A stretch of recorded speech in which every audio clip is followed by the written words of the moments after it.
اللہ الرحمن الرحیم۔ اور اگر میت کی بیوی اور صرف بیٹیاں ہوں تو پھر کس حساب سے تقسیم ہوگی؟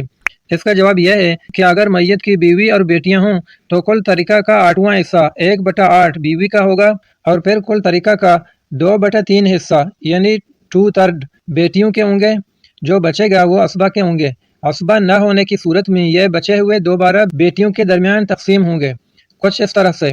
بالفرض ترکہ 1000 ہے، 8واں حصہ 125 بیوی کو ملا، 1000 کا 2/3 حصہ 666.666 بیٹیوں کو ملا کہ ان کا اصل فرضی حصہ ہے۔ بقیہ 208.33 بچیں گے جو اسبا کے ہوں گے، لیکن اسبا چونکہ کوئی نہیں ہے اس لیے یہ بھی بطور رد کے بیٹیوں کو ملیں گے۔